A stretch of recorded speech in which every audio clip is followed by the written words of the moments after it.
Testing.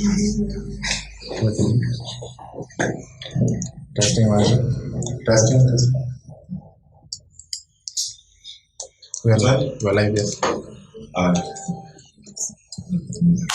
CP. Tuanze. Where did you start?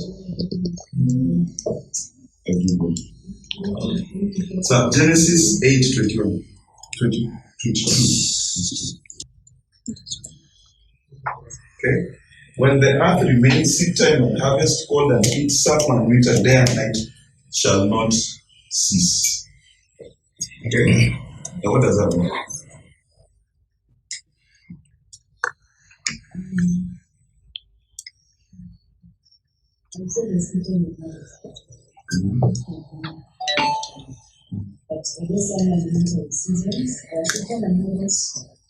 Then what you sow is what you shall see.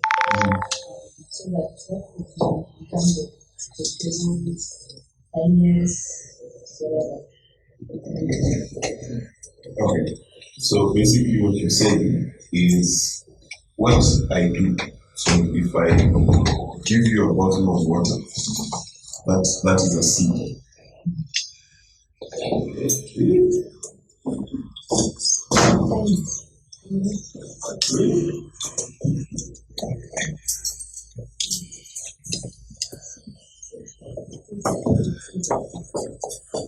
And whatever a man sows, that also shall be. Was it talking about good deeds, generosity? Yes, it is. I want us to explore a little bit.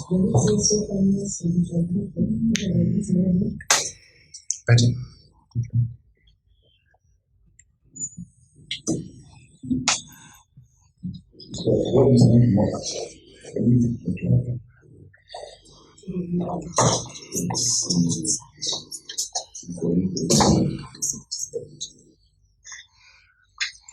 Galatians 6:7. Galatians.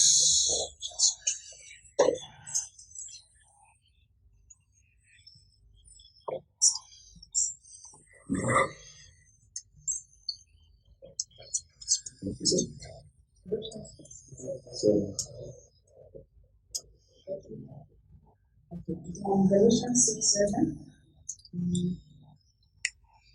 Do not be deceived in the wicked and misled. God will not allow himself to be seared at his fault, his gain, or mocked by mere pretensions or profession, or by his precepts being set aside. Inevitably reveals himself who attempts to believe God. For whatever a man sows, that and that only is what he will.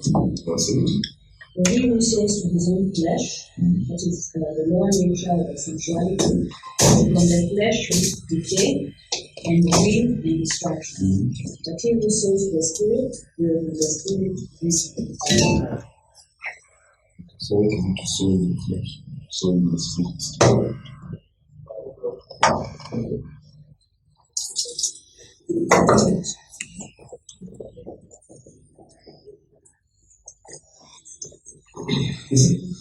The purpose of the earth is stated here. The purpose of the earth is to be a receptor of seed and to bring forth harvest, correct? That's the purpose of earth. Now, this process is called cold and heat, summer and winter, day and night, and they shall not cease. Okay?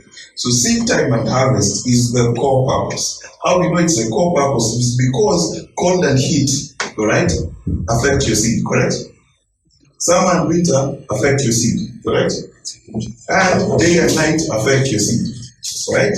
Now, these things working together bring forth harvest. True or false? We know that if you sow a seed, there needs to be a period of rain and there needs to be a period of dryness, correct? Some need heat so that they can ripen, okay? Or if it's maize, it needs to harden through heat, correct? So all these processes about seed and harvest, correct? Now, God is stating that when He created man, He created him to take care of that garden, correct? Now, to take care of the garden means there were certain things that were planted there by God for which man is required to take care of. Now, in the earth today, we know that each of us has different careers. So, you're an accountant, you're a farmer, you're an engineer. So, but the principle of the earth is not different for the engineer than it is for the farmer. Okay? Because Paul, when he speaks about it, what does he say? He says that you sow in the lower nature or you sow in the spirit. Correct? Now, the problem is the sowing that you've been taught is the one for Kuriakos. Right? Sow a seed. And then you bring money and then you sow it. Sorry, you just brought money. That's not sowing.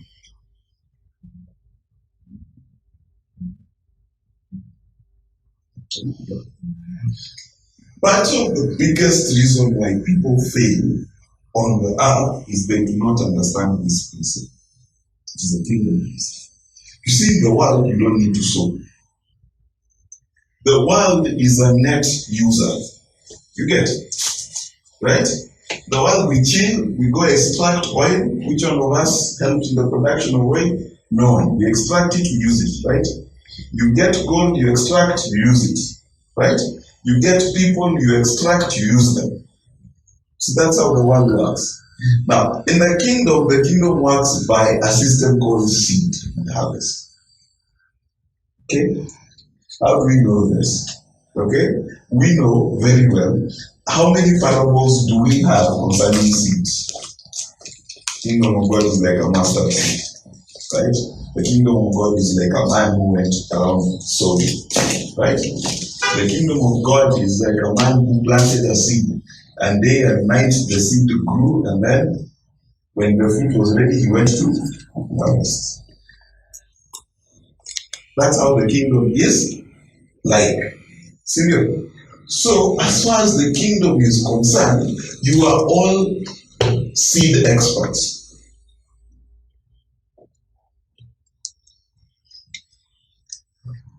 Let me explain.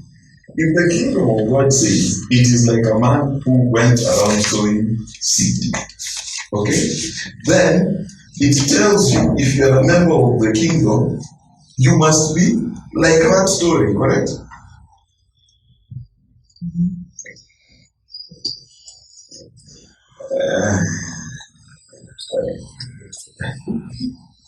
Listen, okay? For as long as the earth remains, is the earth still here?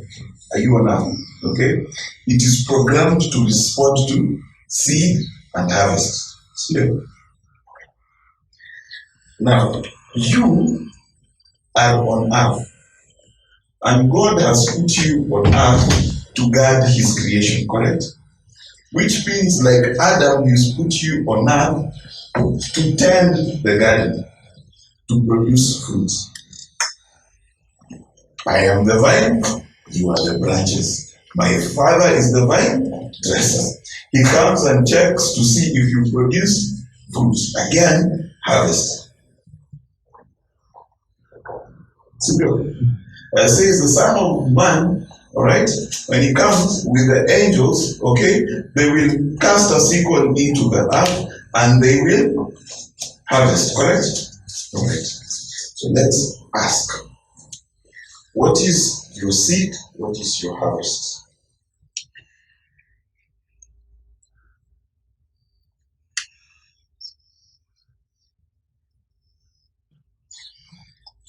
Okay.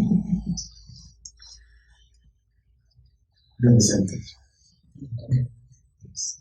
Okay. Why are we doing the same thing?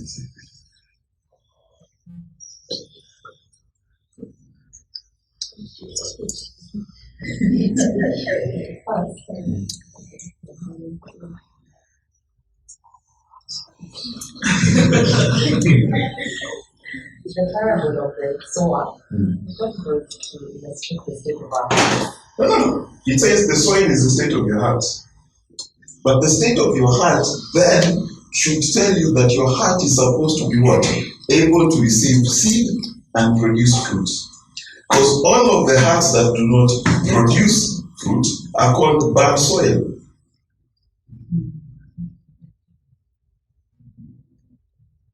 Now, okay. The parable of the talents. The one servant who brings back his talents unused, what does Christ call him? Wicked. What did he do that was wicked? No fruit. Good. So now we understand what it is. Now, can I adjust some theology a little bit? You know the fruit, patience, kindness, all those things. You realize that there are fruit you produce, but they belong to the Holy Spirit. Yes. So it says these are the fruit of the Spirit. See? So there is other fruit you're supposed to bear.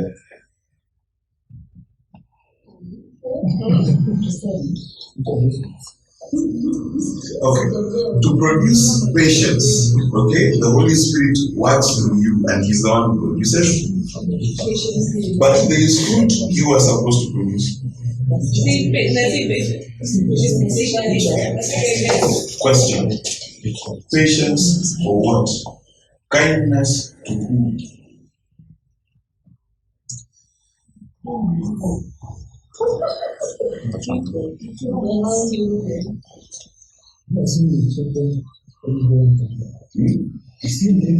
Babies then? No. You see, guys, here's the way. When God puts you on earth, He put a seed expert on earth. The problem that we are having and why much of the church is poor is we have no idea what that seed is. Now, question. Ella wants to say something?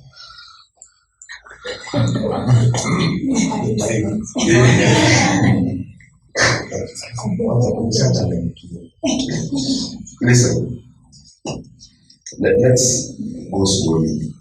Okay?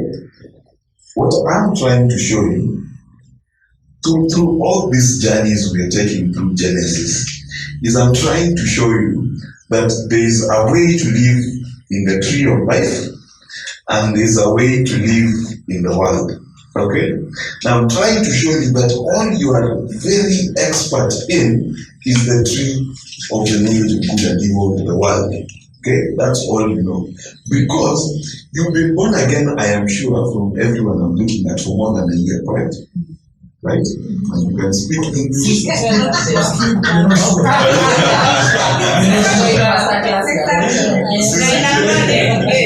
On a day-to-day, you don't even want.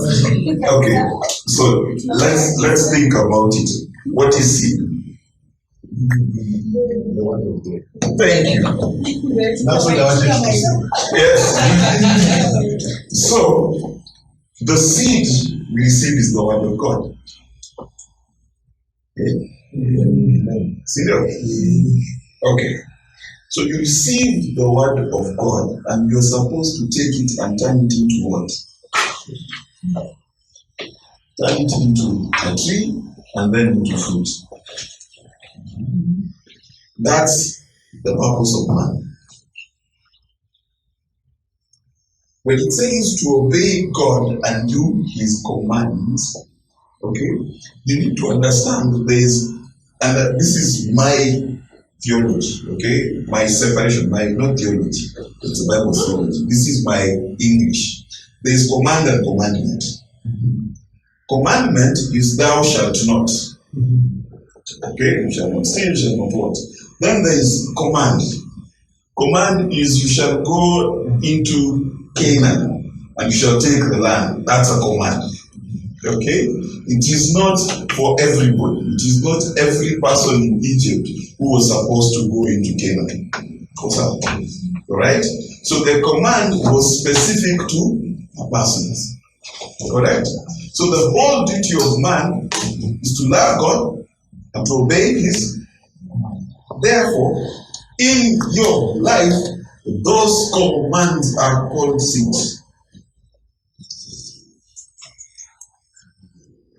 Because it says, if you do the works of the flesh, you will reap destruction and death. But if you do the works of the Spirit, keyword, they are both works. Okay? Now the problem is the way you were taught is the works of the flesh are sins. The works of the flesh is anything you do because you're hungry. Work of the flesh. Anything you do to fulfill your appetites. I want to be famous, so I start dressing in bright pink suits so that people can see. Right? So there are people who do that. That is called a work of the flesh. Now, is it a sin to wear a pink suit? Okay. Now let me bring it home. You have a job. The reason you do that job is because you need to pay rent, you need to eat, and sustain your lifestyle. That is called the works of the flesh.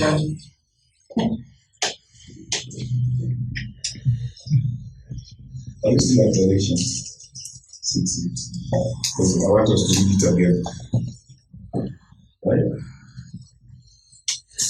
Later.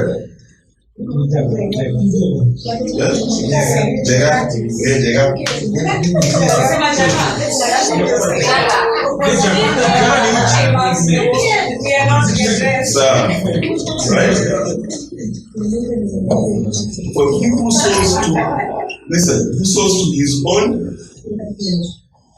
notice the sowing, that I am working, right?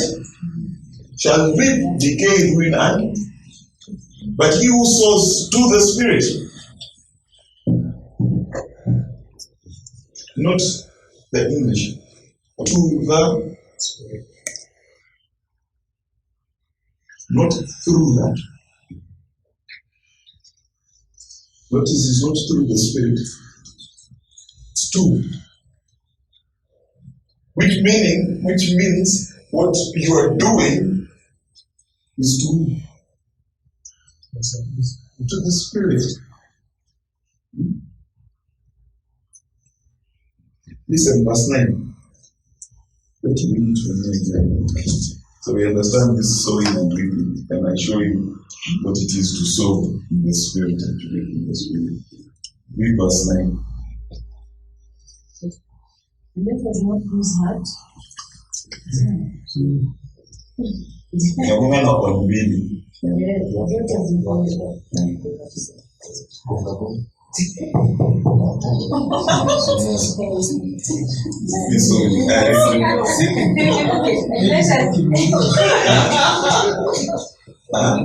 us not lose heart and grow weary and faint in doing what?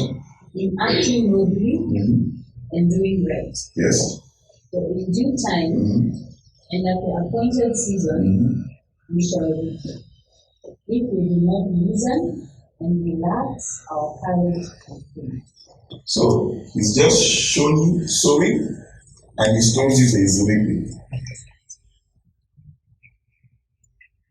So this is the same thing in Genesis.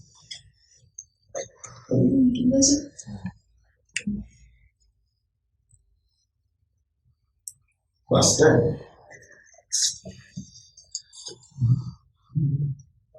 So then, on occasion and opportunity open up to us, as occasion and opportunity open up to us, let us do good morally to all people, not only being useful or profitable to them, but also doing what is for their spiritual growth and advantage. Be mindful to be a blessing, especially to those of the household of faith, those who belong to God's family and few the believers. Okay. 11. See with what large letters I am writing with my own hand. Mark carefully these closing words of mine. Those who want to make a good impression and a fine show in the flesh They try to compel you to receive circumcision, simply so that they may escape being persecuted for allegiance to the cross of Christ, the Messiah, the Anointed One. For even the circumcised, the Jews themselves, do not really keep the law, but they want to have you circumcised in order that they may join you in the flesh with subjection to external rites.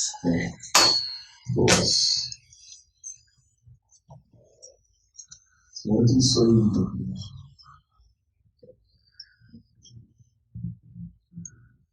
These verses.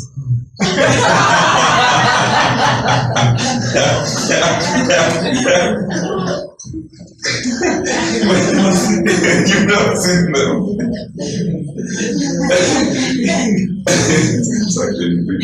Because when you read them in church, they tell you, you sow in the spirit. So you bring your money, then you sow. It's not how it works. Okay? Now, I want you to open your mind a little bit. Okay? And I want you to see what he compares sowing to the flesh to. He compares it to circumcision so that you escape being persecuted for obedience to Christ. Okay? Now, think about it. Okay? He's saying that you do something physically because you are afraid of the consequences of not doing it and doing what Christ asked you to do. Yeah, can I make it simple? Okay? God tells you, you just earn your salary, 50K. He tells you, by the way, you need to give it away. All of it. Okay? Then what happens? Your flesh shows up and says, listen. We shall suffer persecution. Right? If we give this away. Because una persecutor number 1, landlord. Persecutor number 2, stomach. Persecutor number 3, matatu. Right? And so you keep your circumcision. You comply to the rules of this earth, the rules of this world. We're doing the same thing. Now, a lot of the time in your life, all you do is sow to the flesh. In fact, even your prayers are sowing to the flesh. Because how do your prayers sound like? Asking God, if you give and make, then I will be. See that's your prayer. Okay.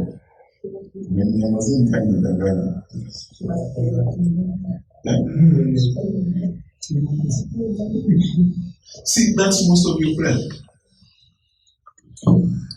That it's about your appetites, your clothes, your food, your fame.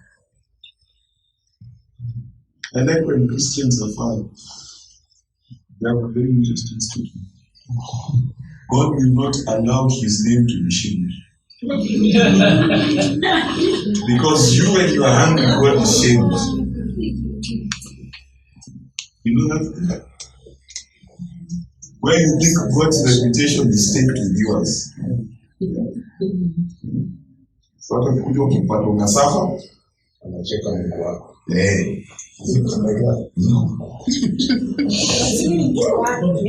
Yes.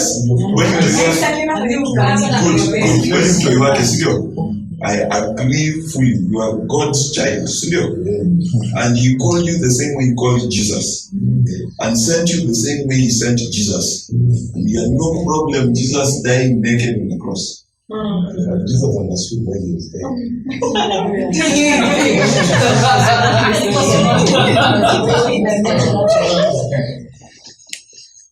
Please understand that you two are also supposed to know why you died. We are sitting in this class for that. Flesh and blood does not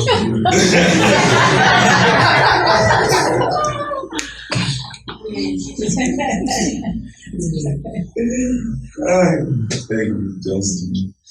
So I want to show you sowing in the spirit through the life of Abraham. Okay. I've just touched on the idea and the duality of how we live. Okay. Now remember, when you sow to the spirit, it implies that you had something, it was taken from you. Right? Yeah, because if I give to you, so I had, then I give. Correct? Right? Which is the opposite of the world. Because in the world, what do you need? When you want to start a business, what do? You take from somewhere, okay? Then you go and take from other people, and then you grow. See, that's how the world works. And that's how you know. That's how you save, that's how you plan, that's how you do everything. Okay? Sowing to the spirit implies that the little that you had, you took and you gave it away for another to multiply. See? Can I tell you something strange? Can I show you something strange? Do you notice in all the stories of sowing, there is no tilling? There is no weeding. Have you ever noticed that? Even when the enemy came and planted tares, the master was like, no, weeding. Right? Okay, think about it this way. See, you have the story. Please, Bill, please help that person get here's the story, right? So we understand each other.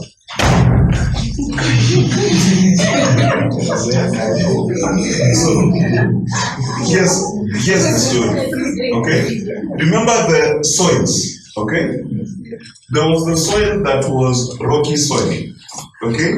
Please note, he would have broken the rocky soil. Correct?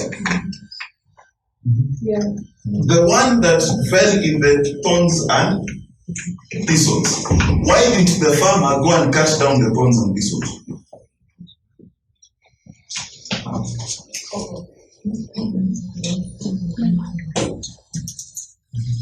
You see, those thorns and thistles, heat and summer and winter. Okay? Those ones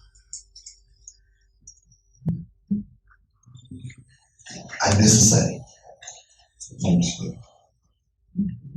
Because good soil, you should be tested. You be tested, correct? You go through hard times. See? So know these things.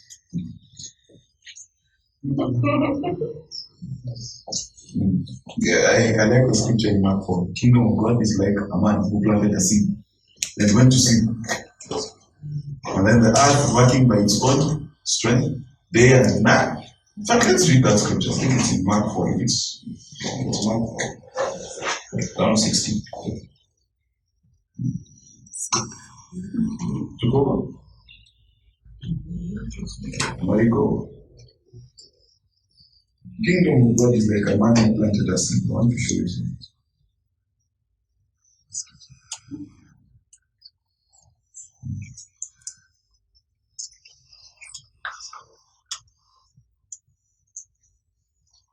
In fact, Mark 4:14. Okay? I want to show you what the seed is. Mark 4:14 says, the sower sows. So what is seed? Are we together? Now, verse 24. And he said to them, be careful what you are hearing. From whom?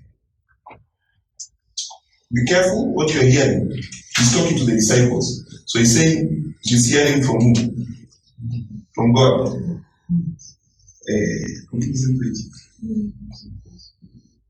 Verse 24.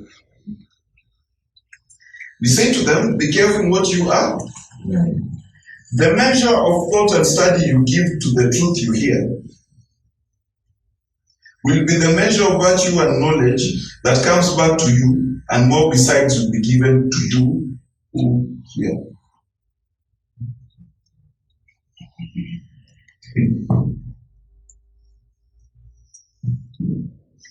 Are we together? Did you hear all of it? Let me continue. If you don't have questions, I'll continue. To him who has more will be given, and from him who has nothing, even that which he has will be taken away by force. Okay? Then what does it say? Okay. Then it says this. And he said the kingdom of God is like a man who scatters seed upon the. So the entire kingdom is like a man who scatters seed upon the. And then continues doing what? And rising. Okay? Night and takes you back to Genesis, correct? For as long as the earth endures, so shall seed time and. So let's read it correctly. The kingdom of God is that seed he was talking about. It is that time, the earth enduring. That's what he's talking about. And he said that the kingdom of God is like a man who scatters seed upon the. So seed time, okay?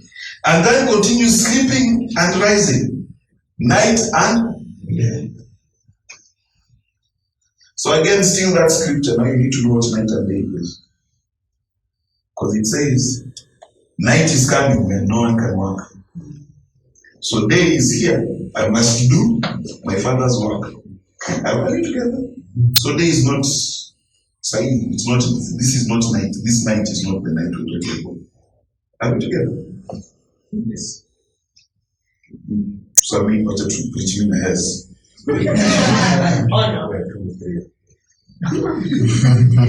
While the seed sprouts, grows, and increases, he knows not how.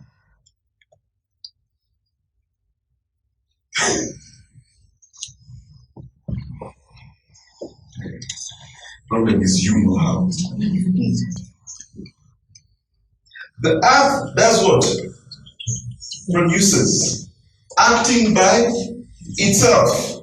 First the blade, then the ear, then the full grain in the ear. But when the grain is ripe and permits, immediately he sends forth the reapers and puts in the sickle, because the harvest stands ready.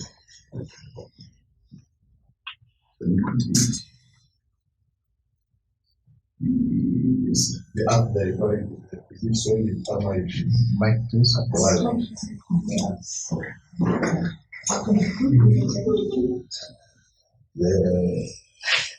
The earth that is being referred to, is it soil or is it like the world where we exist? Okay. Now, when you use that term world to a Bible scholar, tunapotea kidogo, because the world has a prince. Okay, so the world belongs to Satan, you know this. Okay, now that world is the maturation of the tree of the knowledge of good and evil. Okay, so that doesn't work there, right? Seed time and harvest does not work there. Seed time and harvest is a kingdom of God thing. Because he says the kingdom of God is like. So what is he doing? He's telling you that you are in the kingdom of darkness, and the kingdom of light acts like this. Are we together? Right? So Christ is juxtaposing and he's telling you, in the world, what do you do? In the world, you are in charge of everything. Correct? You even try to predict when you're 16, they tell you, write down when you will get your first car. Correct? Because in the world, you are always struggling to control everything, because if you don't control everything, they will take advantage of you. Yes? See, that's the world. Now, this is saying that a man sowed, okay, and went about his business day and night, okay, and the earth working of its own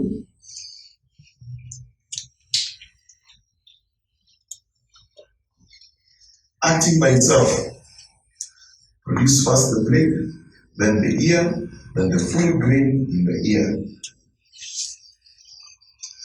And notice, he knows not how. The knowing not how is what troubles Christians. Because God will tell you something, and if you do not know the how in between, it frustrates you. Okay? This is how it works.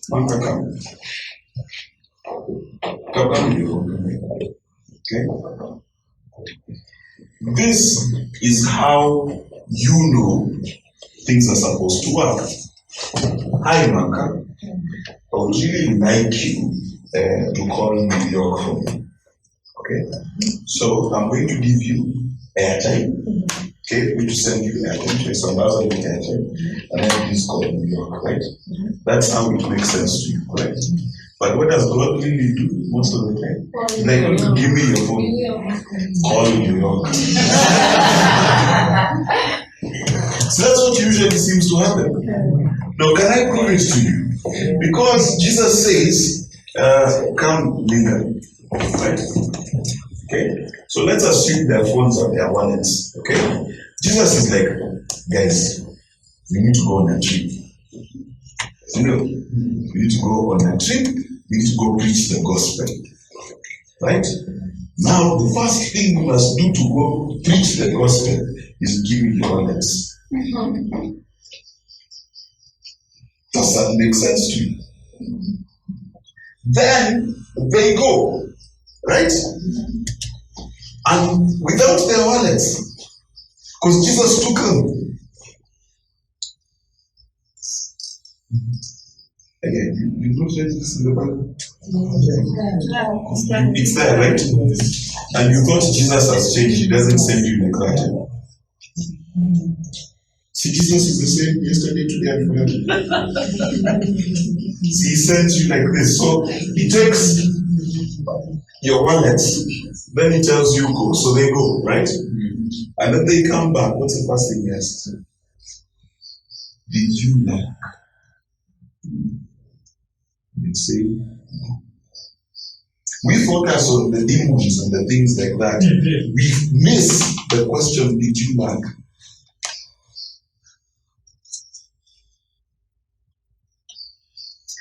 You see, what Jesus was trying to tell us is that his command, go, was the seed. Their job was to manifest it on earth. Same thing. Come see. Manifest it in their hearts. No. So they physically went. So the question again, that earth that was written there, yes, is it physical or is it soil? No, this planet. This Not our composition of soil. No. This, let me call it, this physical plane of existence is the best way to explain it. That when you manifest in the flesh as you have, when you are born, okay, the principle you should live by is called seed and harvest. The principle you live by is extortion.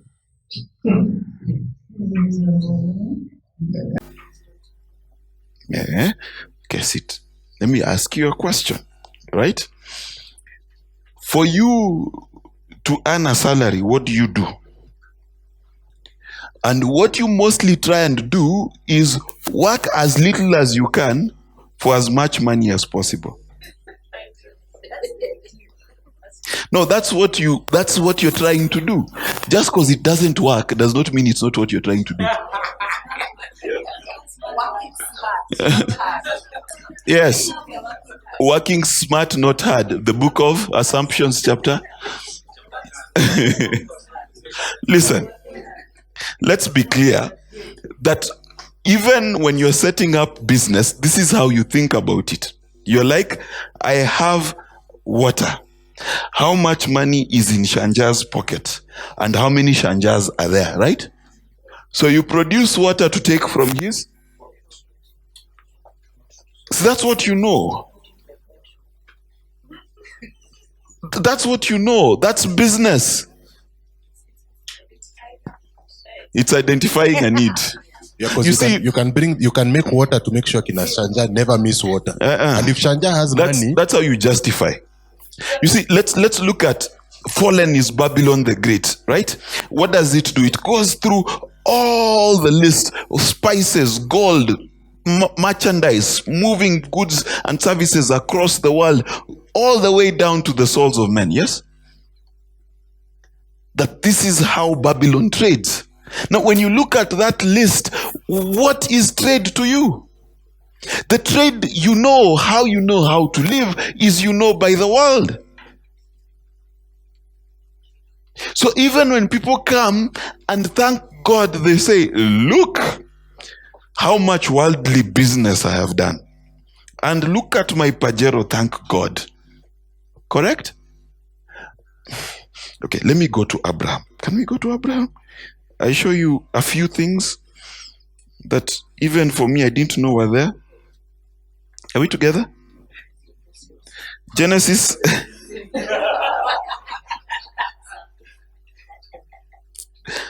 All right, verse 27. Genesis 11:27. I want you to see a few things, okay? Now, this is the history of the descendants of Terah. Terah was the father of Abram, Nahor, and Haran. All right? And Haran was the father of Lot. Very important, because the Bible is very focuses on saying Abraham, Nahor, Haran, and Haran is the father of Lot. Okay, mark that. Haran died before his father Terah died in the land of his birth in Ur of the Chaldees. Okay, and Abraham and Nahor took wives. The name of Abraham's wife was Sarai, and the name of Nahor's wife was Milcah, the daughter of Haran, the father of Milcah and Iscah. All right, the daughter of Haran. But Sarai was barren; she had no child. So Terah took Abram his son, Lot the son of Haran, his grandson, and Sarai his daughter-in-law, his son's Abram's wife. And they went forth together to go from Ur of the Chaldees into where?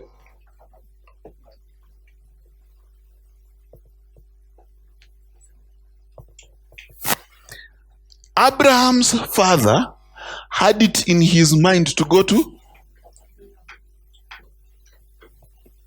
Have you noticed that? Okay. Now, I want you to read something interesting. But when they came to Haran, they settled there. Problem. Why is Haran dead and the place they settled called Haran? See, the son who died was called. The place they have settled is called.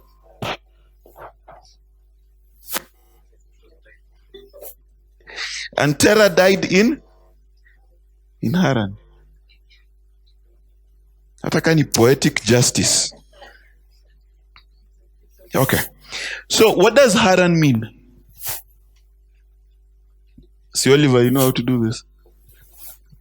What does Haran mean? I've taught you how to look.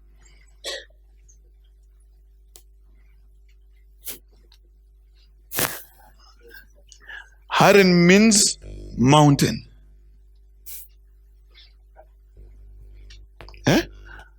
Haran means?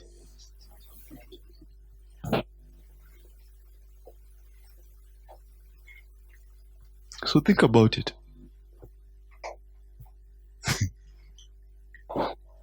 Okay? Right.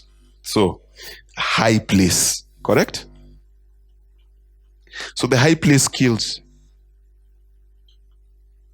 When you seek to climb the mountain, you die. Okay, because what does Canaan mean?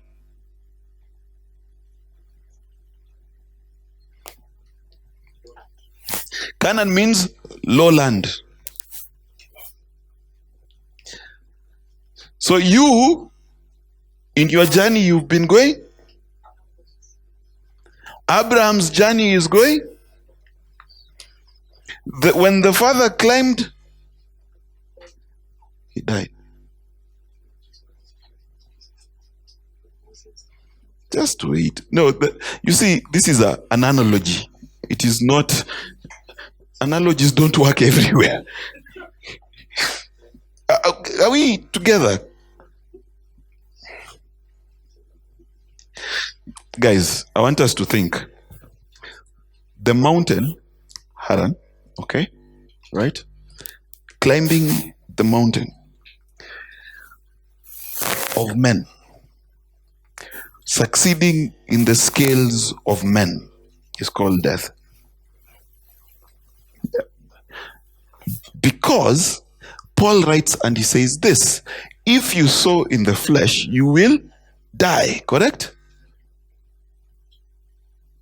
So when you climb the mountain, you die. Okay. Chapter 12. I want to show you something interesting. Now in Haran, the Lord said to Abram, go for yourself for your own advantage, away from your country, from your relatives, from your father's house, to the land that I will show you. And I will make you a great nation. I will bless you with abundant increase of favors and make your name famous and distinguished, and you will be a blessing, dispensing good to others. So what is God calling Abraham to do?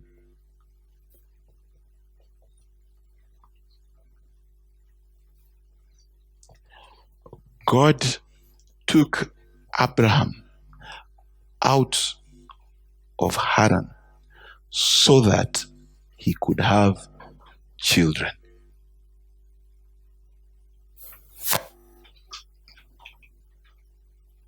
Yeah. Because the first promise is what? A nation. You see, this is how God is like. He's like, hairs. Si ujibu. Mpe microphone. Yeah? God is like, hairs. Either. Yes. This is what I want you to do. Speak. I want you to leave your family, Nairobi, everything you've known, to a land I will show you. Where? No, before where? What am I going to get is most likely the question. Because you're leaving stuff, right? What's in it for me? What is in it for? Me. Then I tell you, here's where you're going to go to. You will have many children.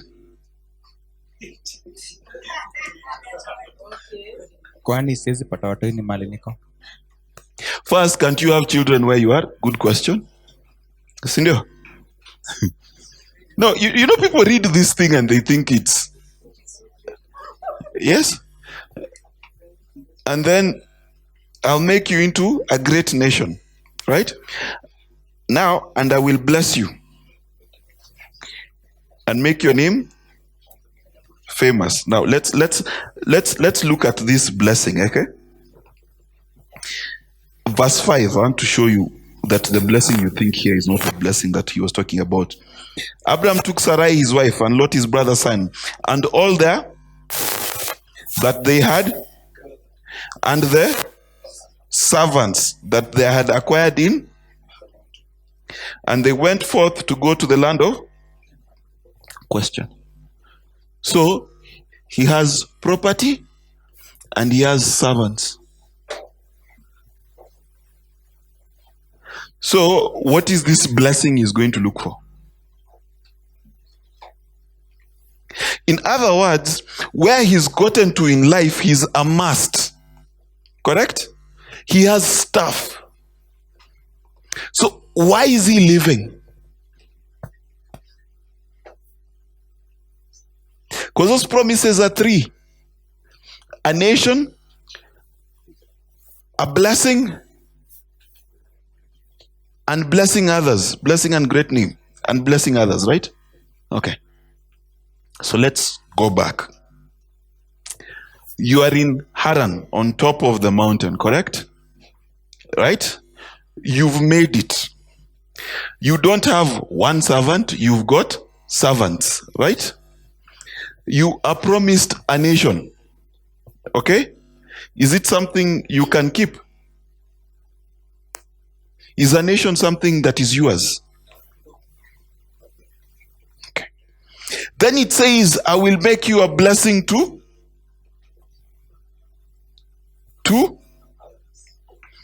what is it to be a blessing to others? Paul describes it again. He says, do not grow weary in doing. So being a blessing to others, you know the thing is, we think about being a blessing is we sit and we say, Linda, I'll pray for you. Then say, I'm a blessing. That's what we think, right? But you realize being a blessing is a deductive exercise. To bless you, I must remove from myself to give you. Because it says dispensing good to others. So what kind of promise is that? That God's promise to Abraham, the last one, is to go out and give stuff. So let's do it again. Hez, Yay. how are you? 50. So while you're going to this new nation, I require you see your wallet? Uh-huh. You're going to give it away. Okay. Does that sound like a promise? It's not a good one. The way we've been cultured to think about Abraham. Because we think God took him to make him rich.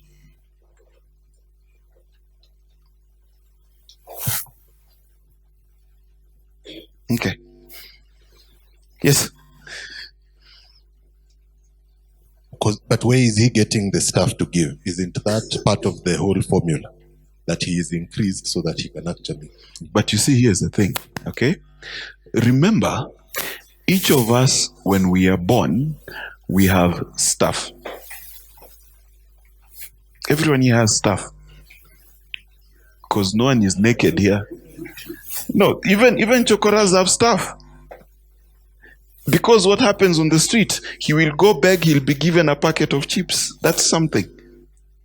You understand? Wherever you start, listen, God will give one person one talent, correct? He'll give another 2. He'll give another 5. But whether you like it or not, you've got a talent to start with. Are we on the same page? Okay? Now, God, when he's sending you, he's telling you that talent must be given away.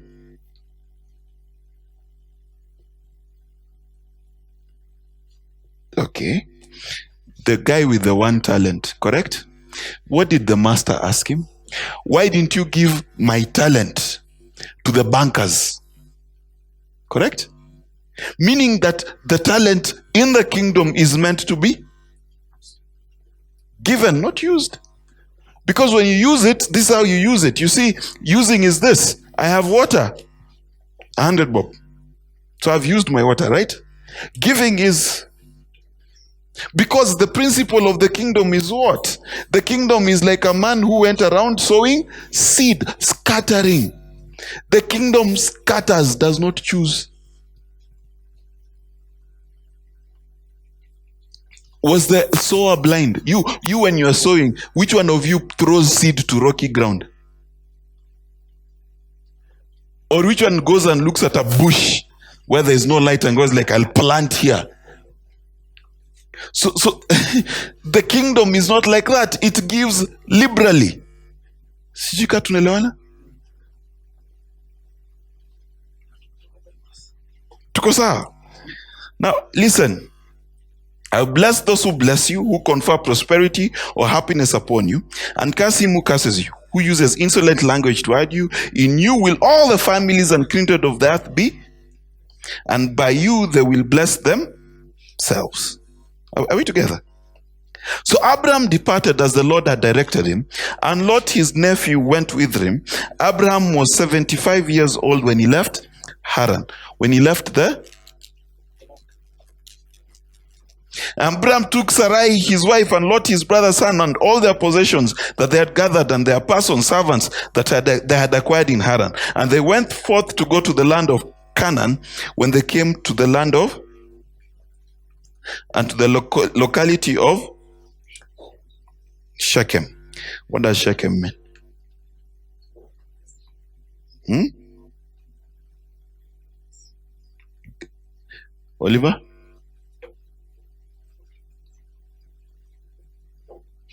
You don't know how to extend screen? Okay, let me help you. It means back or shoulder. Just wait, we're in.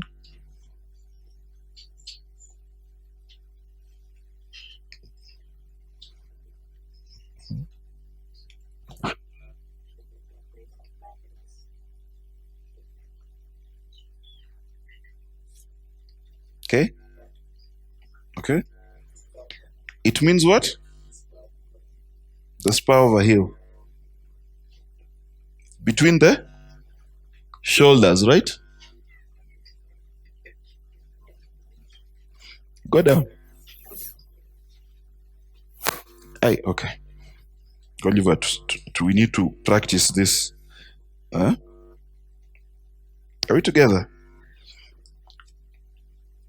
And they came to the plain of More. What does More mean? Okay.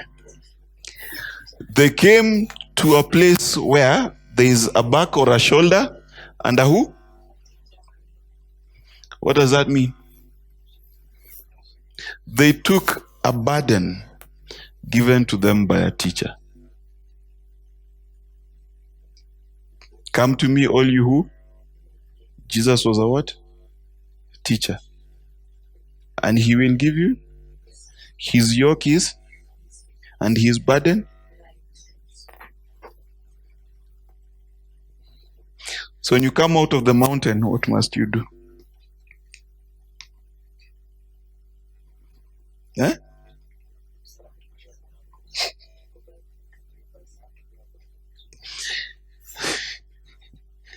When you come to Christ, you must shift your burden. You must change what it is you carry. Okay? Let's continue. Notice, only when he comes to this point does the Lord appear to Abraham. Now, throughout Abraham's journey, please note when God appears. So when he reaches that place, when he's left the mountain, where he is willing to take on a burden, where he is willing to be taught, God appears.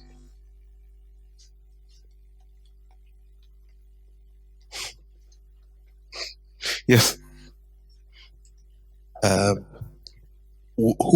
father is the one who decided to go to Canaan. Yes. But stopped along the way. Because he got to a mountain.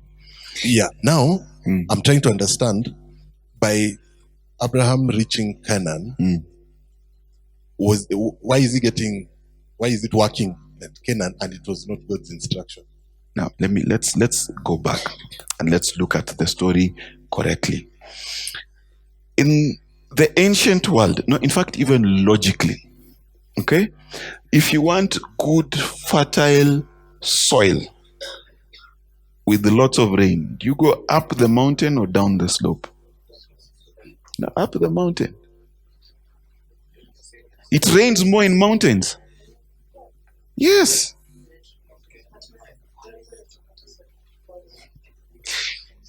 Listen. Why are people in Mau Forest? That's the water tower. Right? You know it's called a rainforest because it rains all the time. right? There is snow on Mount Kenya because of the amount of water there, correct? So then think of security. If you're in security, what do you want? High ground or low ground? So he's doing the opposite of what everyone would do. Okay. In war, in the ancient world, okay, if there was a war, where would you rather be? Coming up the mountain or being on top of the mountain? So the mountain represented security. Two, the mountains are the most fertile soils, correct? Right? Because, well, they've just erupted, right? That's where all the nutrients are. Tuko sawa? All right? So if you want prosperity, normally, where do you seek it? Correct? Now, God's journey for Abraham is to get out of the mountain. Are we together? Correct? Because his father had right, didn't finish the journey. So that's how Abraham knew where to go. So let me give you a revelation. If you can't hear God, or God gives you an instruction, and you're wondering what to do, check the last instruction you didn't obey. God never moves beyond his last instruction to you. He'll never show up and say, oh, so you didn't dig the shamba? Okay, let us plant anyway. Whether you wait 10 years, he will still tell you the same thing. Tuko sawa? Yes. Yes. Am I helping you guys? Hey, Manka, that was passionate. Vikwazo. Uh-huh. Uh-huh. You quoted this verse that says, my burden is light. Yes. Would you kindly expound on that? Okay. Good. Someone's asked me this question. Okay. Someone give me a bag. Preferably a heavy, not that one. It looks light. Okay. Yes. Thank you. Okay. Now, here's here. Take a few bags, in fact. Give him a few bags. Okay?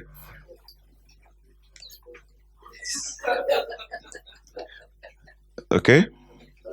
Sir, Jesus says, come to me, you who labor and are heavy laden. So you don't only labor, but you're heavy laden. So labor as well. So assume unachieve. Right? Now I want you to imagine the analogy. So you are heavy laden and you still have to work. Please work. No, you can't put them down. You get? So that is the nature of your life. Because typically what happens in your life is you've got stuff to do and you've got a lot of burdens, yes? Sindio? That's typically how it works. The burdens could be rent, family, all of those things, correct? Then Jesus says, come to me, all you who labor and are heavy, and I will give you. Then he defines rest. He says, for my yoke is easy. Now please pause. It is a yoke. So let me explain to you. Okay? He will come and tell you, this thing you've been carrying, I never created you to carry. Are we together? So he takes it away, right? And he tells you, this other one, I never created you to carry. So he takes it away, right? Then he tells you, this one, I never created you to carry. Now, let me give you the task you are created to carry. Because when it says, my yoke is easy, notice, you remove your burden your labor,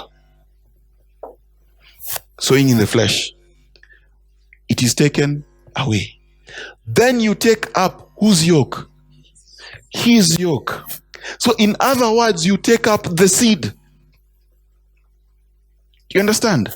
So I tell you, all along, I created you to carry my tablet. Not yours, mine. Now, that is the yoke. The term easy there, again, mistranslation, means it fits. In other words, it was made for you and you were made for it. That's an easy yoke. Tuko sawa? That you find that you are wired and engineered for this yoke. That is called an easy yoke. Right? His burden is light. What is the burden? Exactly.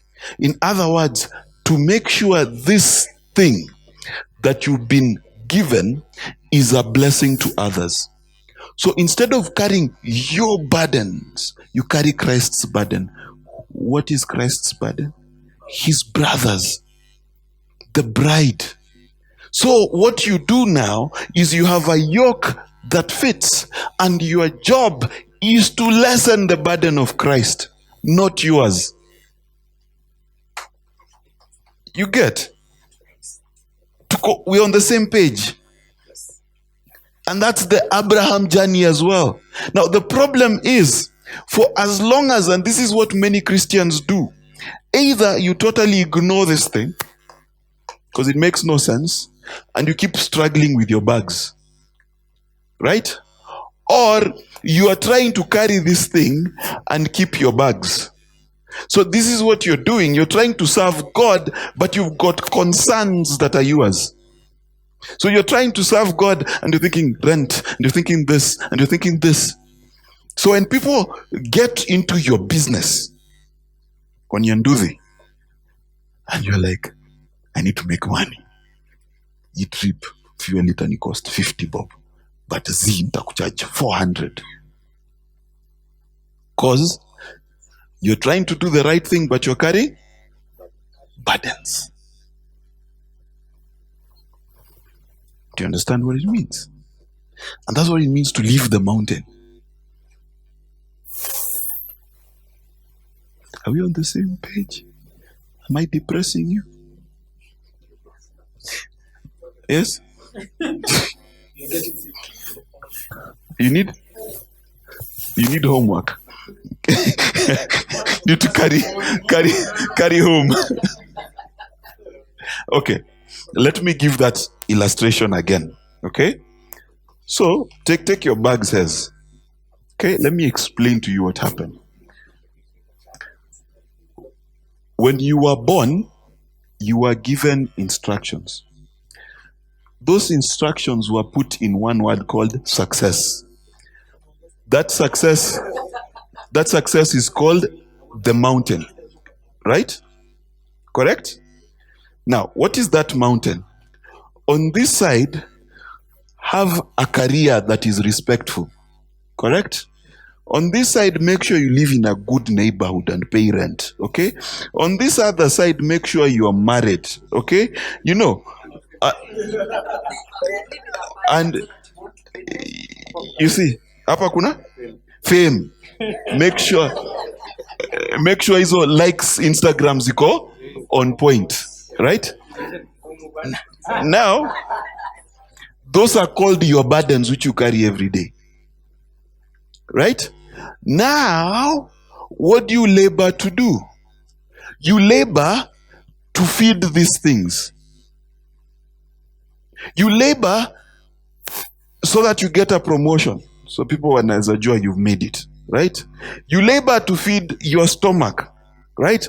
You labor to be famous. You labor for, that's what you labor for, right? See, that's what 90% of your work is for, right? So what happens? You think because your pastor told you, not me, another one, told you told you that in all this labor, bring me a tithe. Okay? That's literally what happens. You see how much you struggle to give it? That's literally what happens. Because it's a struggle in between the burdens to give a single thing. When you're carrying all these burdens, someone asks you, my friend, your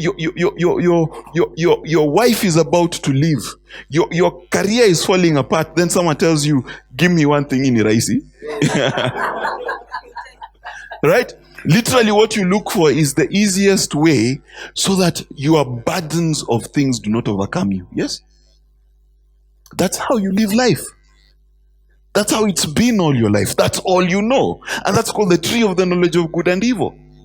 And the longer you live life, when you marry someone, more problems. You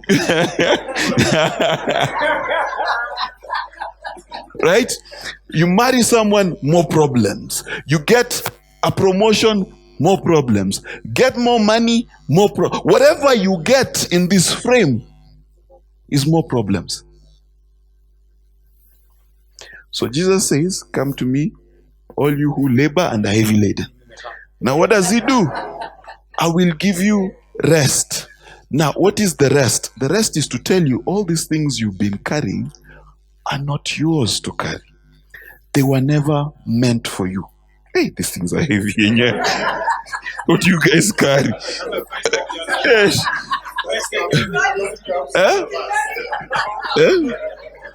You know, when he says he took our sins, now you feel the weight.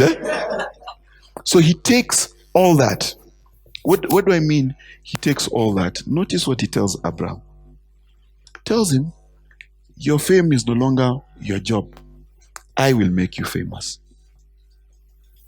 Your stomach is no longer your job. I will feed you. Okay?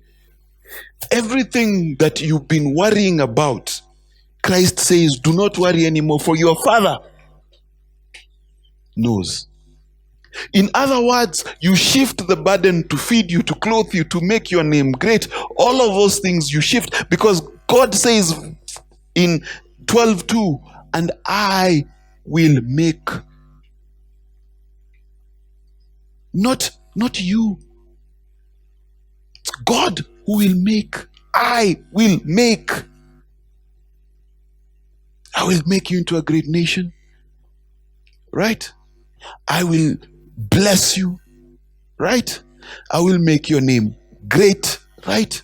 And I'll make you a resource for others. Who's doing all of those things? So what does he tell you? For all these things, I want you to be faithful to the seed. Now the seed said, go. Leave the mountain. Leave all these things that you've known. All this system of life you've lived. Leave it. Leave it. Then when you leave it, that word is the yoke that fits. Now, how does it fit? You are born for it. You understand? You're born for it. When they throw it at you, you just feel like ikitu yani hata unafeel nika hakuna kazi unafanya. It's like me and talking. You understand?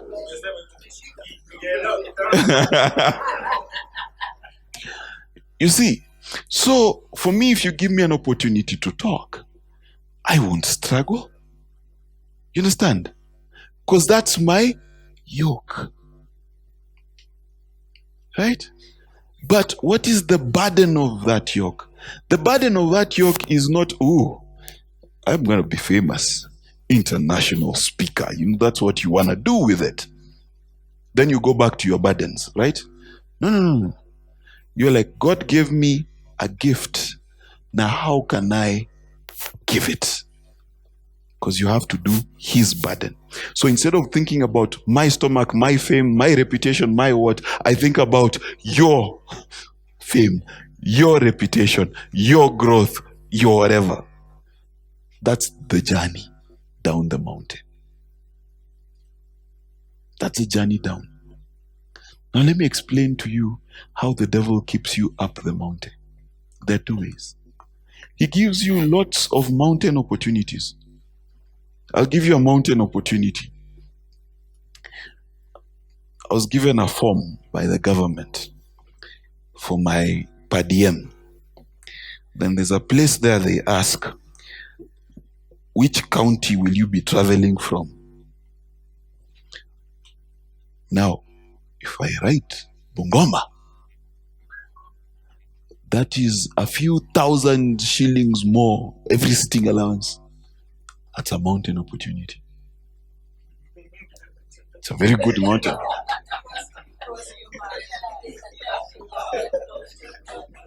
And weirdly, the first advice I was given, I was told, they'll give you a form, when they ask you where you come from, write Bungoma. Yeah, iko kwa ID. It's not but it's a mountain opportunity. It's a mountain opportunity because I can look out for me. Because then I'm not thinking about the rest of the country. After all, nikichukua a few thousand, nyinyi muta notice. No. You understand? Sasa nikiandika Karen, my friend, utanirudishia transport ya so. You get what I mean? So that's how he keeps you in the mountain. If you're a very driven person. The other way he keeps you in the mountain, it's called the dangling carrot. You're just about to make it. Just about. Just hold on a little bit. Stay in the mountain just a bit more. Just about to make it. And there's always that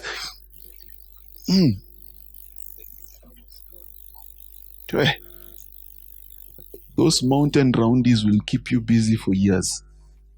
Going everywhere. Roundabout. Nicola Spirit roundabout. Are we on the same page? Are we on the same page? Do you understand the story? So you understand what Abraham is being told to live, yes? And what you are being told to live. Because the system of this world is a mountain experience. Sindio? Listen, even in athletics, the number one is at the top, sindio? It's always a mountain. Your career pyramid, right? Always a mountain. Have you noticed? Or do you think it is by accident that the beast city has 7 hills? It's always a mountain. When you're a musician, you don't sing to bless people, you sing for views. Mountain. As you can see it by the way, I'm just telling stories. Right? Ibadan light. I told you notice. You understand? Everything in the world is a mountain. Right? If you go into a company, you've not made it until you become the CEO, yes? Everything is get to the top. So God says, stop getting to the top. Go down. Go down. Then the journey down continues. Yes. Yes, ask. By the way, have I answered your question now? Uh-huh. No, it's another. It was on WhatsApp. Huh? So, when he says, okay, explain this. The yoke, okay, we are assured, of course, we have a burden to carry. Yes. Yoke, which is easy. And he says his yoke is more of his people, right? His burden is his people. Yeah, Yes. his burden. And then, as you're explaining that, I was thinking of and how he was Prosecution, yes. Yes. like he was in jail, whatever. And then again, you said this yoke was meant for you, and it's so easy for you to carry. Yes. I got confused. Okay, so going to Paul when he was going to Okay. prison, you know how it was. Good question. Okay, so let's think of a yoke. Okay, you are a ng'ombe. I have put a plow on you. You realize that the plow has to do work. Correct? It's the nature of a plow. Now look at Paul when he writes about his times in prison. He says, it is for your sake that I am in prison. So what does he mean, for your sake? Okay. So one of the many revelations of why we go to prison for other people. Number one, Paul says in 2 Corinthians, I think it's 1:4, chapter 1, verse 4.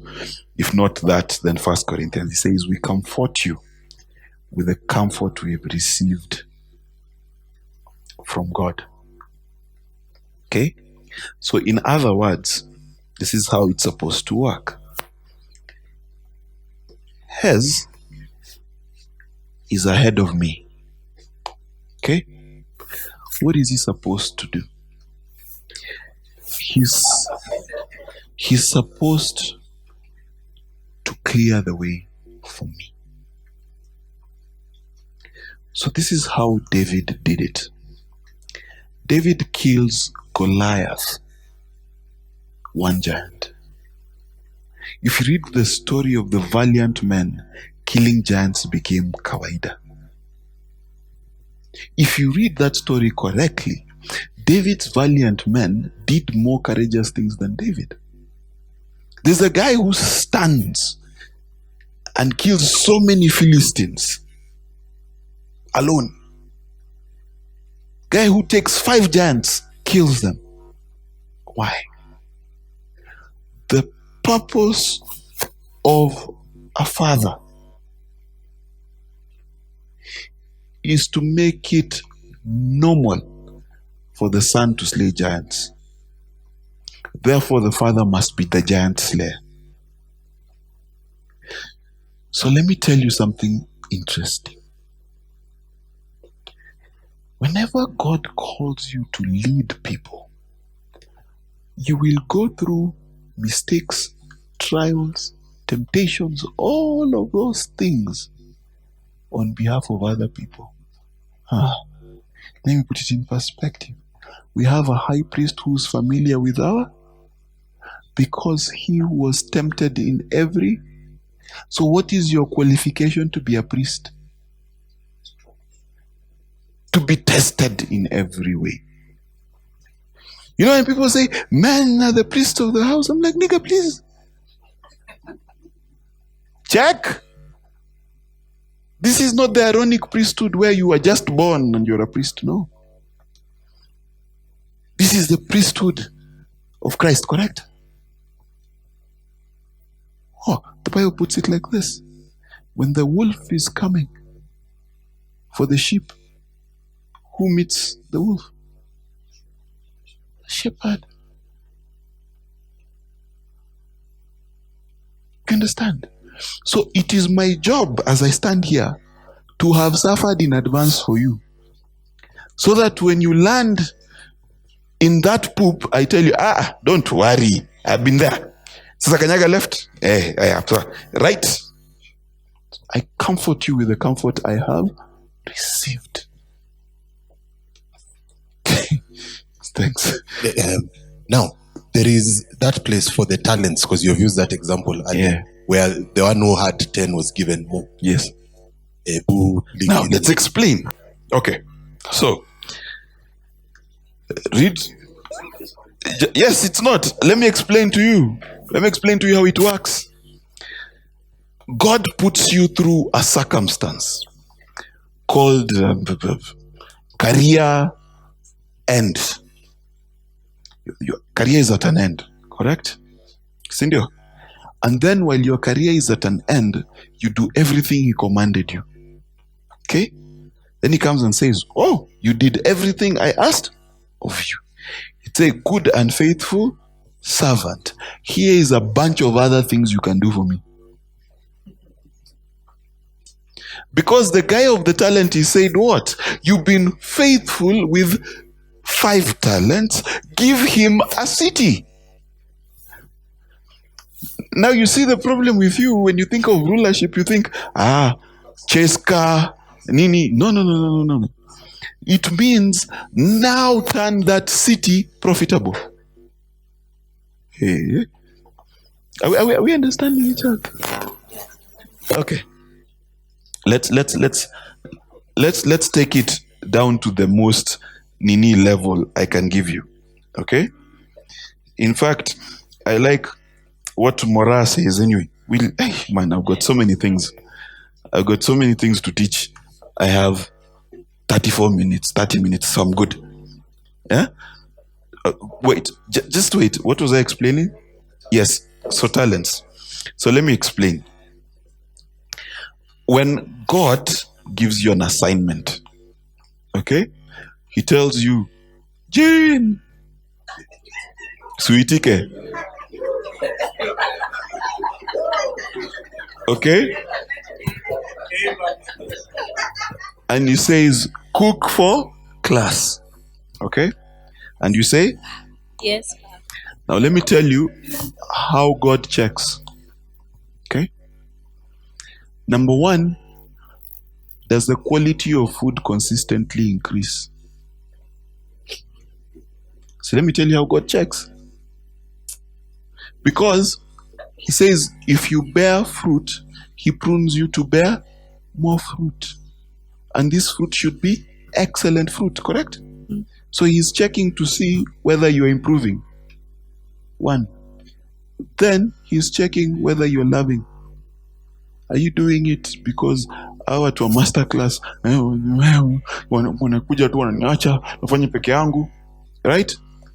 The moment love is out of the equation, you've done.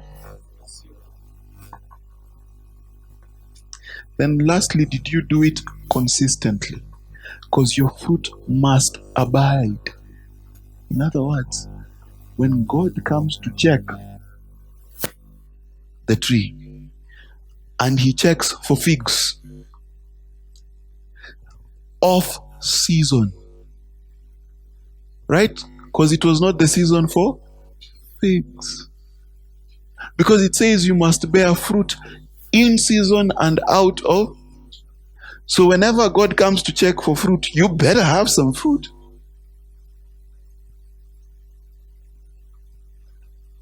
Fruit that are. Okay.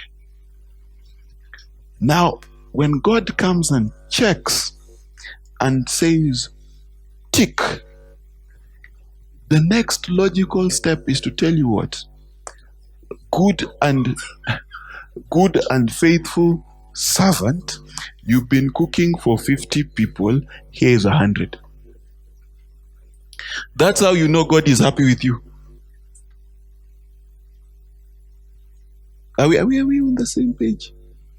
Then when you're feeding the 100, the cycle starts again. Are you getting better? That's called pruning. So God begins to cut things. Because are you Jen, your pruning is near, but anyway.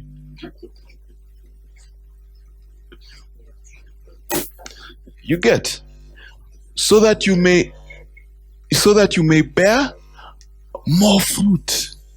And then when you've borne more fruit, he shows up again and says, oh, good and faithful, here's 1,000 people for you to feed. And for you to feed 1,000 people, what must happen? Again, you must be pruned. Now, that's called your yoke. Now, God will send to you burdens called other people who should be cooking. Okay?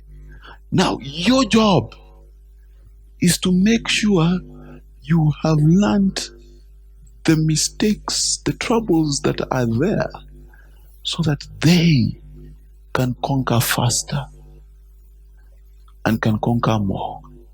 Because the rule of the church is the next generation must always do more than the first. Are we together? That's how it's supposed to be. And that is called the blessed life.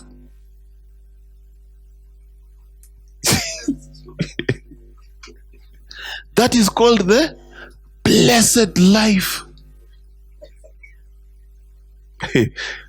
My goodness. Are we on the same page? Ati?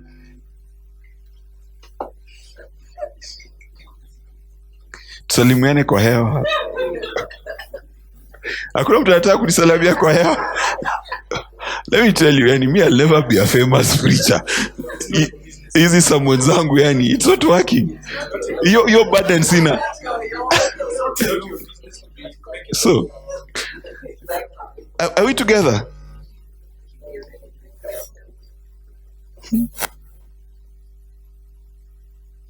More also means sharing. Kunyolewa. Nyoa. Yes, uliza Manka. So katika hiyo story yote sijaelewa the easy part. Oh, but I explained it fits. So nikinyolewa nitakuwa tu na I'm feeling tickled. Nini. No. As in, No. so even when Paul was going through what he was going through, Yes. he was thinking easy peasy. Let me explain to you why he's able to think easy peasy. When Christ was going to face the cross, what does it say? For the joy, he endured the cross. Meaning there was pain, but there was joy set before him. The kingdom of God works like this. You get a seed. And then there is day and night. Let me explain to you what it means. Okay? You will do God's work. And then night will come. And it will test you. And there will be trials and travail. But even in those trials and travails, you must not lose faith that what God is doing will still be produced. Because what God does, sometimes He tells you this is the ending. And then in between here is all Madogodanyo that you don't understand. And you must understand that for the seed to bear fruit, there must be day and night, cold and heat, rain and no rain. It must happen. Are we together? So the discomfort that you go through, that God gave you a promise. You see, for a while, there's always that season when all is well. And then suddenly you get a slap on your face and you're shipwrecked. And there's a snake biting you. And guys are asking you, where are we going? And like, between the snake and the shipwreck and the no food, the direction is still the same. Do you understand? So this journey of the seed I've seen in your hand is not about, now I've gotten an easy yoke, so I am on, business class Emirates. No. It has aches and pains. Now, those aches and pains are not yours. They're not yours. Because remember, your burdens, God is the one who takes care of, right? You take on other people's burdens. Let me guarantee you something. Even if He gives you a 5-star house with 30 servants, I guarantee you, you shall face the shear. You shall be shaved. Because you must be pruned. So it's not about the luxury of your pruning. Trust, you guys, do you know God? Let me tell you something. There's an element called pride that God sometimes comes to prune. Anakachunanga. You see, God, let me tell you, God is a very good teacher. You know how your teachers used to guess umefanya makosa, is it going to be 30 canes or 2, and they didn't know. God is not like that. God comes into your life and you have ego and you're the man and nani kama mimi yani. It can't happen. And let's say you're a footballer and then a 9-year-old shows up on that pitch and and you fall. That's how precise God is when he's dealing with you. So when it hurts, when it's pinching, he's pruning.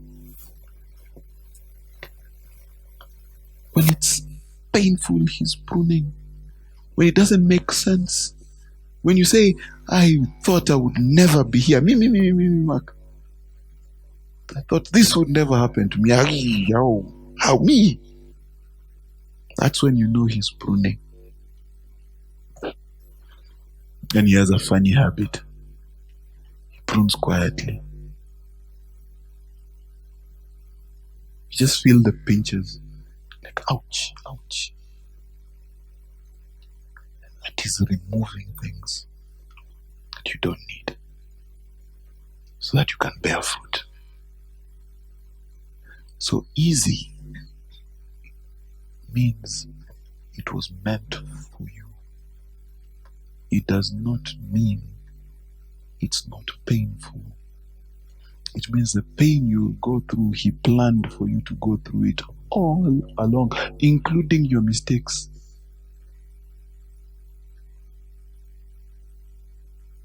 Including every person you ever dated and they dumped you. All of it. You're a co-creator. So God was shaping you. And there's no pruning that's not painful. So you must come down and face, take a new burden on your shoulder and face the sharer who's your teacher. Do you understand what I just said? In other words, when you meet God, let me tell you, people with this washe God of yours may don't know which one it is. You go to God and you're running away from Jezebel. It's like, what is wrong with you? You're running away from Pharaoh. It's like, why are you crying to me? Like, what is that in your hand? A stick. A stick. So whenever you find yourself with a stick and he told you to start a business, start a stick business.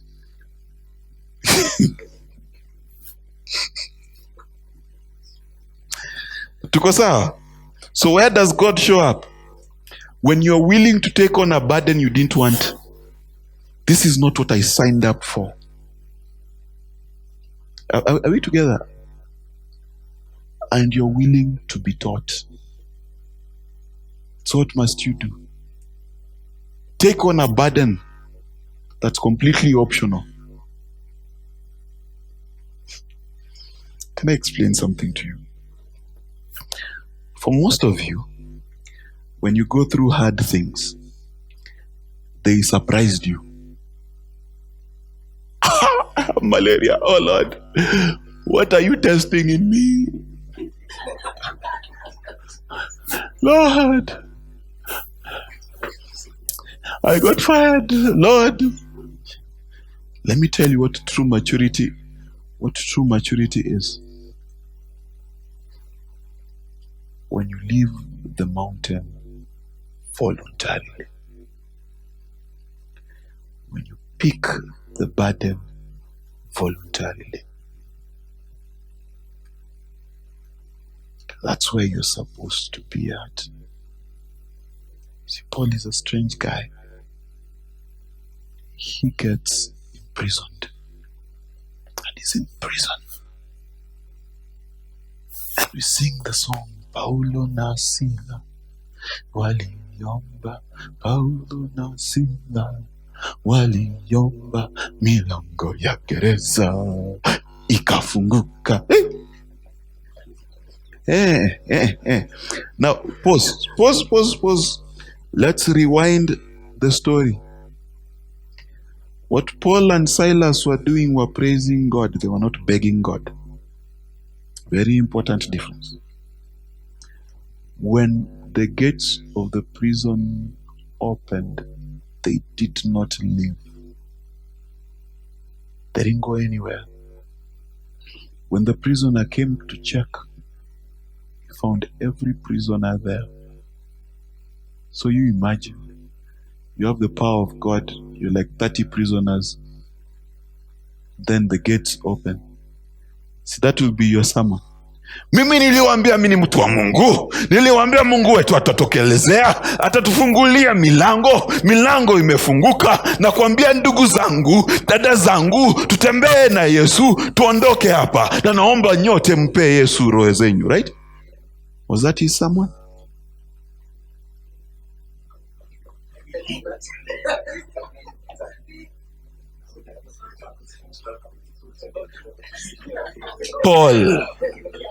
Paul is the one who told them to stay.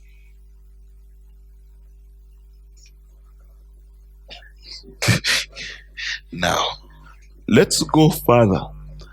Paul is on his way to Jerusalem, and prophet after prophet meets him and tells him, listen, you'll be imprisoned, you'll be beaten. And Paul says, that's where I'm supposed to go. In the world system, what happens? You'll be beaten. You'll be insulted. You'll be slightly broken. You'll be embarrassed.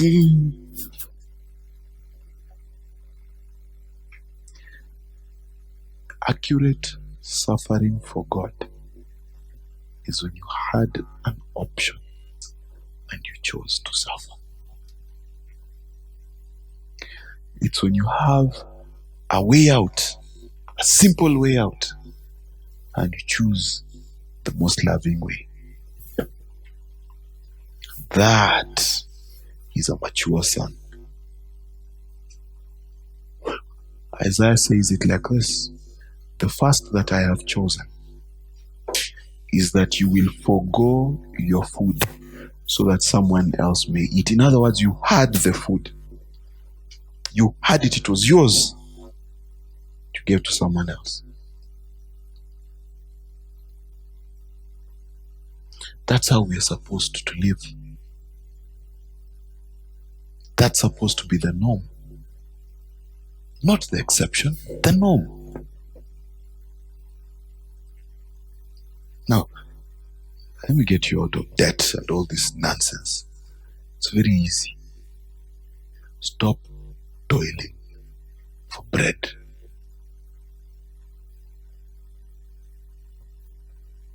Start toiling for your brothers.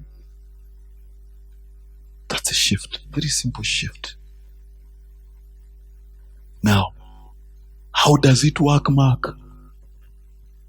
Sasa ikifika end month, does heaven have a payroll?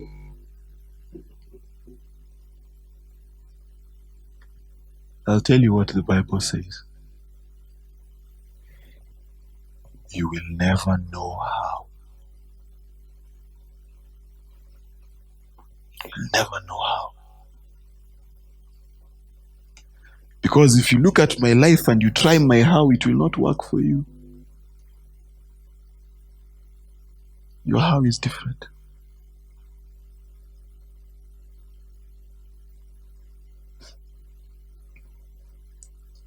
So, when you're willing to be shaved, and taught, and receive a new burden,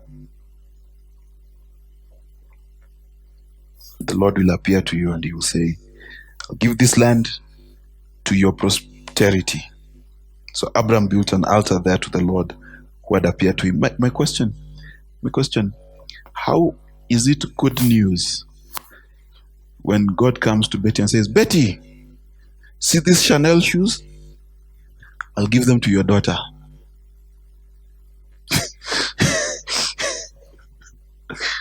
Huh? So, question, who was Abraham living for? I told you. God took Abraham out of Haran to give him a son. So how do you live in God? Where God will appear to you is when you learn that you're not laboring to produce promises for you. There's someone else who God is preparing that inheritance for. Now you see that changes your entire life. Because most of you, the way you plan to write your will is, now I am dead, here is some stuff. Kingdom is not like that. It's that now I am alive, here is some stuff. That because God has given me, now you, my child, inherit. You. Are we okay? I had small, eh?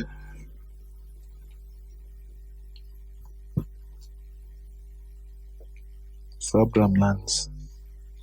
Do you know what? All this journey you're taking, coming down the mountain, is for someone else. You see, when it says, a scripture we like to quote here, greater love than one to lay down his life for. So this is what you usually think. Shanja is the friend. Come, Shanja. Alright? So Shanja is my friend. Okay? Now there is an assassin. Come. Right? 007. Right? So he's about to kill Shanja. Right? So throw.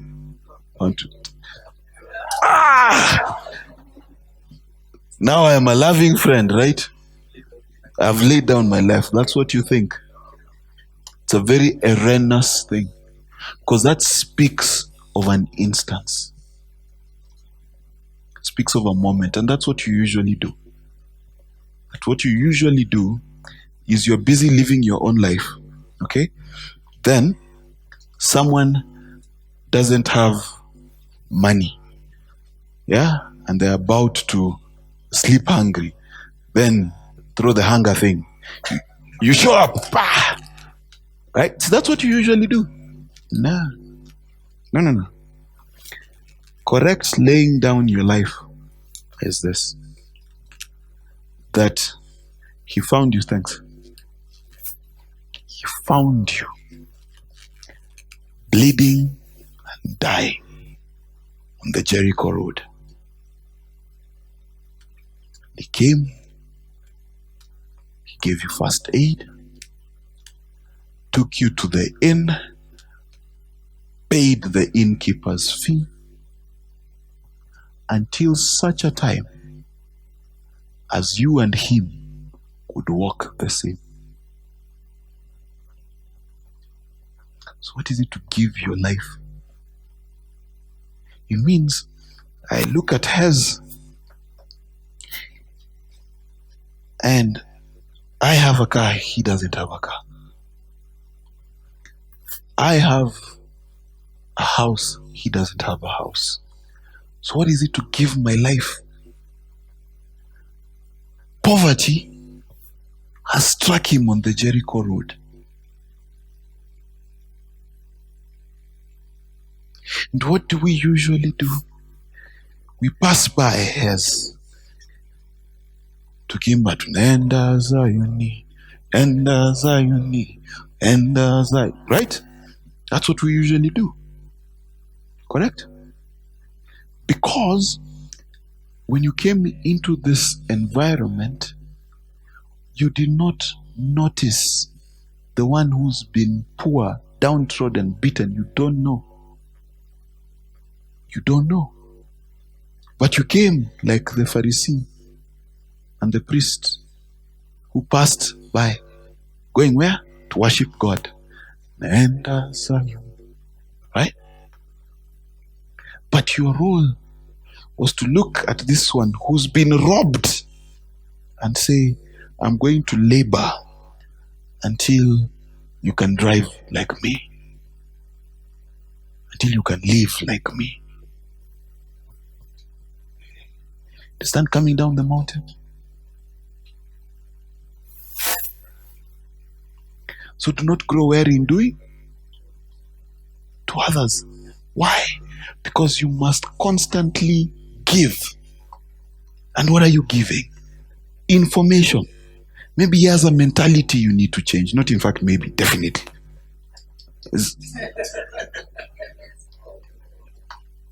So he has a mentality. You'll walk with him until the mentality is gone. You understand? He has a blind spot. Keeps making the same mistake over and over again. So you must be there with him until he walks like you. We together. That's how you're supposed to live. So you labor continuously. This pop-up help, you're doing nothing. Why do you think that food is produced here in class every Wednesday? Every Wednesday without fail. Why? Because our fruit must abide. Now the question you must ask, Jane, is when God comes to judge you, he's like, when the poor are hungry once a week. Oh, that's the one that's coming.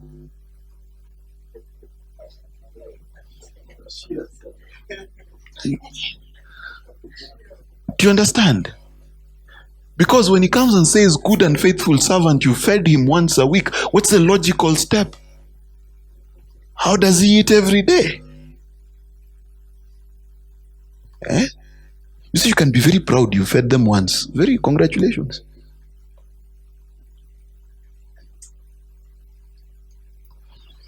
In other words, let me explain to you. If you can eat every day, it should be your mission to make sure your neighbor eats every day. That should be your life purpose. You see, people keep looking purpose. It's all around you. Do you just want the one that makes you famous? Tanzania to Lagos, make you famous. That's all you think about. You get? So what is your purpose? Take me to 2 Corinthians 9, I think it's verse 8. Because I do not have time to even explain to you why Lot, and why Egypt. Do you know why Egypt exists? Now, let me read, find the scripture on equality in Corinthians 9. And so we've talked about Shechem and More. And I've talked about how God's promises to you should occur to you, that what God has given you should be common to everyone. You understand?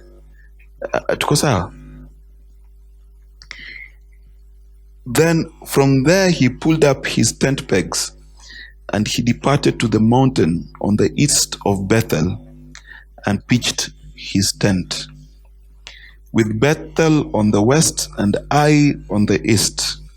And he built an altar to the Lord and called upon the name of the Lord. Now notice something. Bethel is the house of God, and Ai is a heap of ruins.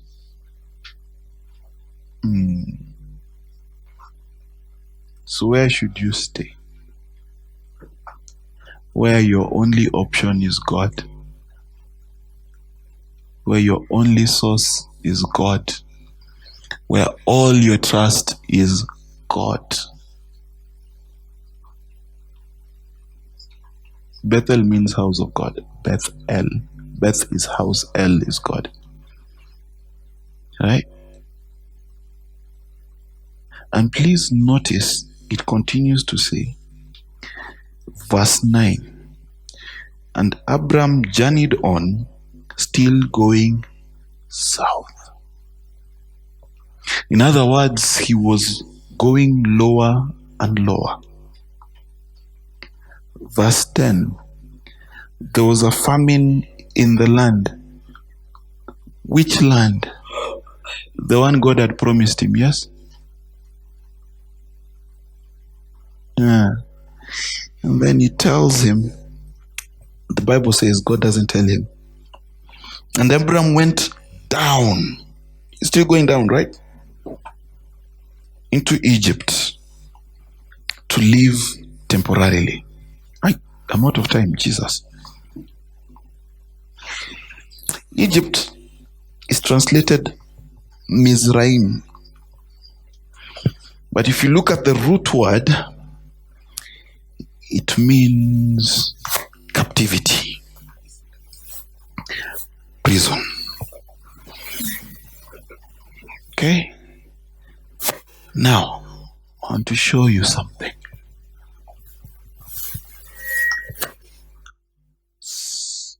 In your journey away from the mountain, the night will come and you'll be captive. Something interesting happens, and you know the story. Abraham lies and he says, "This is my sister." Now, I want to read this. And he treated Abraham well for her sake, and he acquired sheep, oxen, he-donkeys, maidservants, she-donkeys, and camels. Does that make sense to you? Think. He's run away from drought. So all around him, what is happening? People are losing. He's gaining in prison.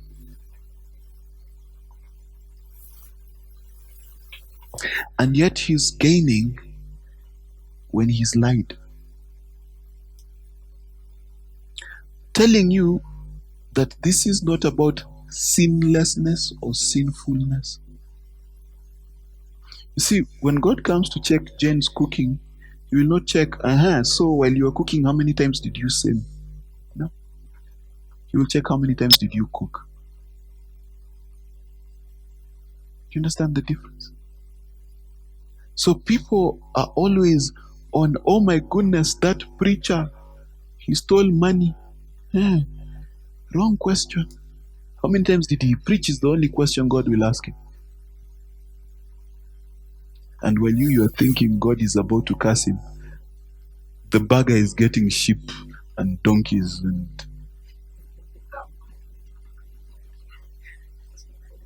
Have you ever waited for a Christian sinner to fall? Big waste of time. You know, some people waited for me to fall. You know, because clearly, how dare he? Then the next thing I'm gazetted, the next thing, see, and it's not how God works. It's not a Pharisee. You're waiting for people to be punished. Let me tell you, be very careful. God handles people on a journey far more differently than he does people who are stagnant. Very different. For as long as Abraham is on a journey, he's untouchable. Oh, look at his entire story. When was he touched?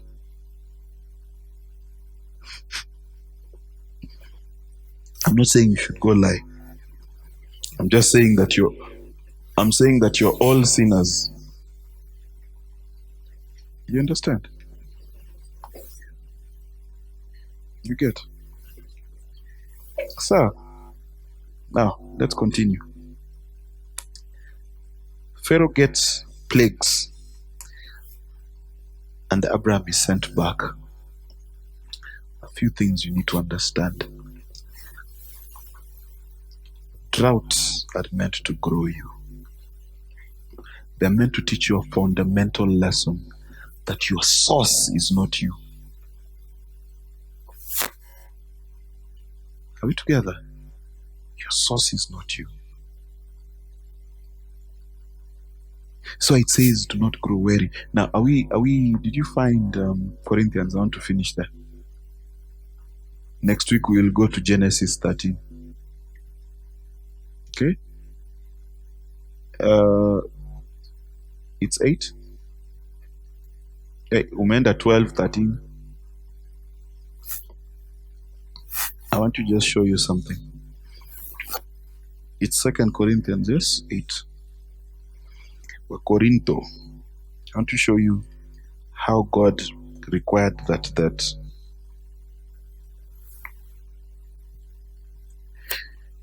Corinthians 8 verse 2.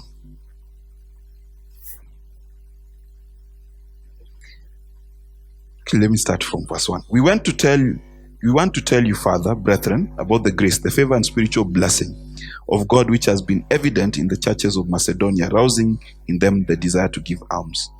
For in the midst of an ordeal of severe tribulation, the abundance of joy, the depth of poverty together, the abundance of joy and depth of poverty have overflowed in wealth of lavish generosity on their part. Does that make sense to you?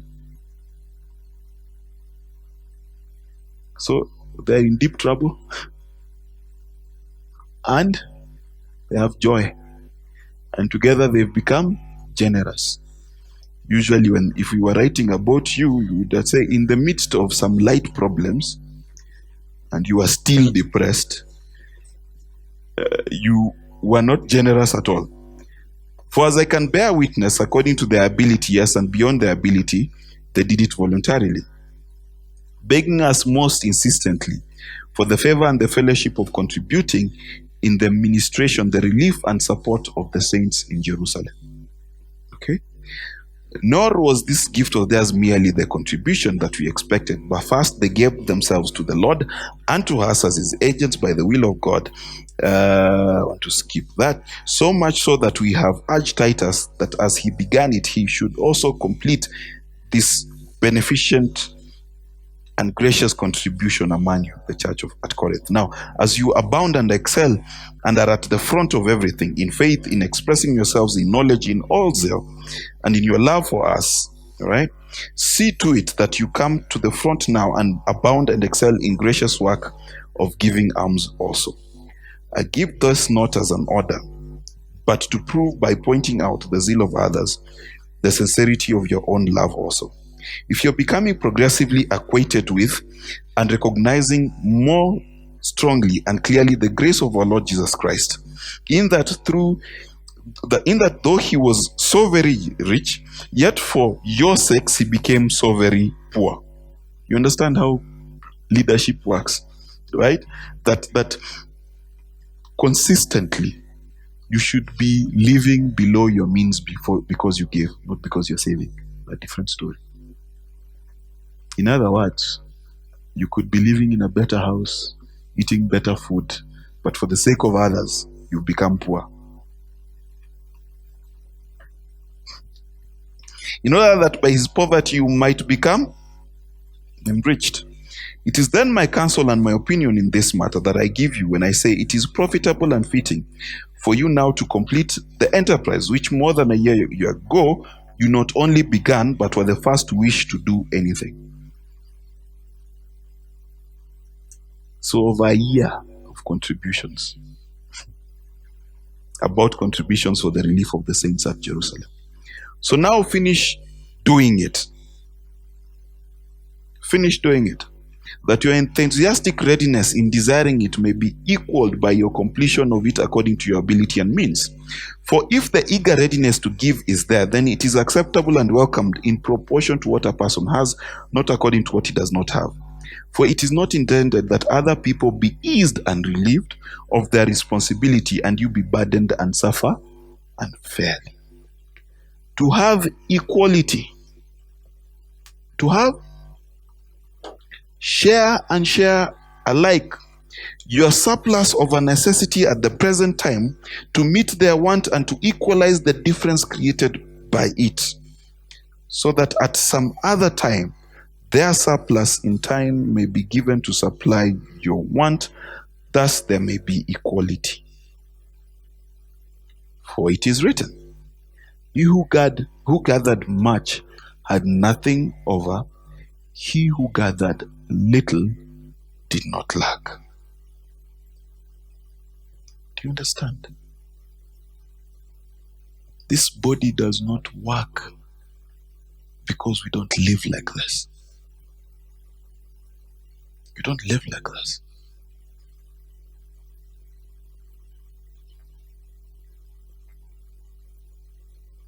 And this is the journey. To leave the mountain of self, to become this person.